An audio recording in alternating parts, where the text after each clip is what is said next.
न जाने कौन से गुण पर दयानिधि रीझ जाते हैं। आपके अंदर भगवान की प्रीति होनी चाहिए। प्रेम तो प्रकट होए में जाना, प्रेम जहाँ से जिसमें हो जाए, ऐसा भी भगवान उसी पर रीझते हैं। दुर्योधन के यहाँ भगवान के स्वागत के लिए व्यंजन बहुत थे, पर प्रेम नहीं था, तो भगवान ने पाना तो दूर की बात रही, चखा भी नहीं।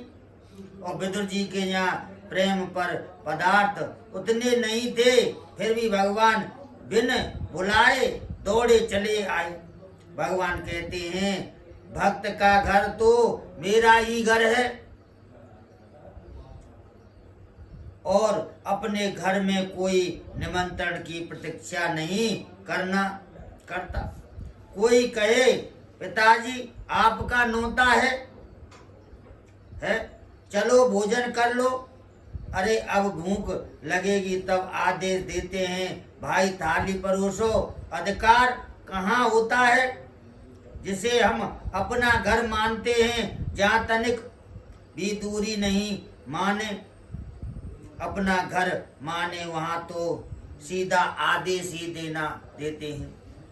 प्रेम का भूखा हूँ मैं, प्रेम ही एक सार है, प्रेम से मुझको बजो तो भव से बेड़ा पार है। पर हम लोग उल्टा कहते हैं, प्रेम दुनिया वालों से करते हैं जो जानते ही नहीं कि प्रेम होता क्या है। प्रेम करना तो दूर, प्रेम का स्वरूप ही नहीं जानते कि प्रेम किसे करते हैं। प्रेम की परिभाषा देव ऋषि नारद कहते हैं, जो अपने प्रीतम के प्यारे से सुख में ही अपना सुख मान ले, वह सच्चा प्रेमी है। प्रेम में कोई भी आवश्यकताएं नहीं, कोई किसी प्रकार की इच्छा कामना नहीं। ऐसी विशुद्ध प्रेम जगत में कहाँ दिखता है। प्रीति की रीत रंगीलो ही जाने, ब्रजवासी कहते हैं कि प्रेम निभाना तो हमारे कन्हैया ही जानते हैं। तो प्रेम निभाना जानता है, उसमें प्रेम करो। हम लोग सांसारिकों से प्रेम करते हैं और पदार्थ भगवान को दिखा देते हैं। एक कोई व्यक्ति बिहारी जी से कहता है, अब की बार हमारे तरफ से भंडारा है। दूसरा व्यक्ति कहता है, मेरे पे कोई पुत्र हो जाए तो अब की बार ब्रज बिहारी जी हम भी भंडारा कराएंगे।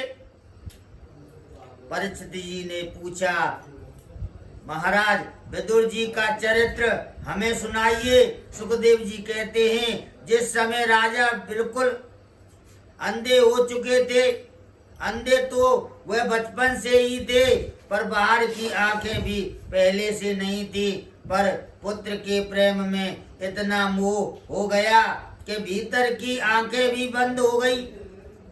अर्थात ज्ञान वैराग्य के जो दूसरे नेत्र हैं वह भी आज नष्ट हो गए। राजा धृतराष्ट्र अधर्म का पोषण कर रहे हैं, अधर्म का आश्रय ले रहे हैं, इसलिए इनके विवेक के नेत्र भी नष्ट हो गए। श्री विदुर जी महाराज ने समझाने का प्रयास किया। विदुर जी महाराज धर्मता है, इधर युधिष्ठिर जी भी महाराज भी धर्म वितार हैं।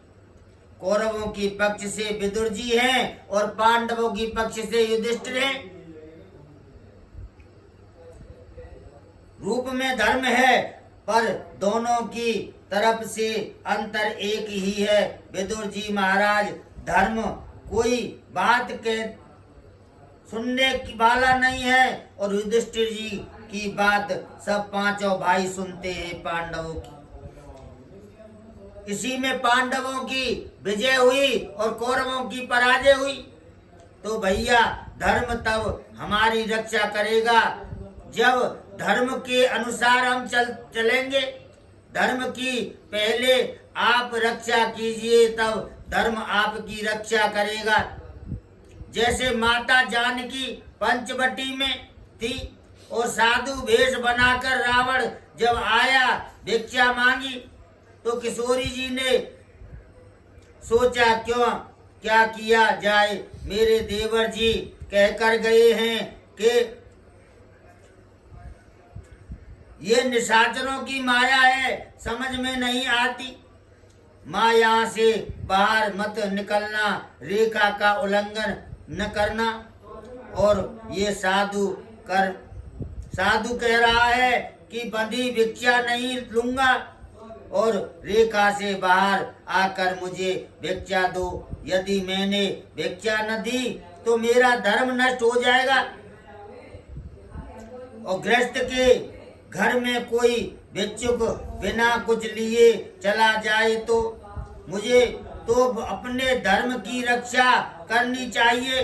और रेखा का उल्लंघन करके जैसे ही भिक्षा की दी, रावण तो हरण करके ले गया। किसी ने किशोरी से शंका कि आपसे धर्म की रक्षा का अब आपकी रक्षा कौन करे। माता जी ने समाधान दिया, जिस धर्म की मैंने रक्षा की है वह धर्म ही मेरी रक्षा करेगा। ऐसे ही धर्म की रक्षा में जो करते हैं वह धर्म उसकी रक्षा करता है। और उसी धर्म की रक्षा के बल से लंकेश को भी माता जी उसी के घर में बैठकर ललकार रही हैं। ये धर्म की रक्षा का बल जिस रावण के बल से सारा जगत कांपता था, किशोरी जी एक तिनके दिखाकर ललकार रही थी। तेरी औकात मेरे सामने तिनके के समान है और मैंने धर्म का पालन किया है। जैसे ही युधिष्ठिर जी महाराज धर्म पर पांडव सभी आंख बंद करके मानते थे। कौरवों से विदुर जी थे, चिल्ला कर कह रहे हैं, पर कोई मानने के लिए राजी नहीं था। इसी प्रकार पांडवों की विजय हुई और कौरवों की पराजय हुई। और विदुर जी समझ आ गए हमारे परामर्श भी आवश्यकता नहीं है, अब हमें चलना चाहिए। आज कौरवों को समस्त पुण्य ही उन्हें छोड़कर जा रहे हैं। विदुर जी तीर्थ यात्रा को चले गए। जब तक निशाचरों में राक्षसों में विभीषण जी थे, तब तक उन राक्षसों का हित रहा। जैसे ही विभीषण जी रावण की परित्याग किया, साधारण सब आयुहीन हो गए, सब राक्षस आयुहीन हो गए। भजन भगवान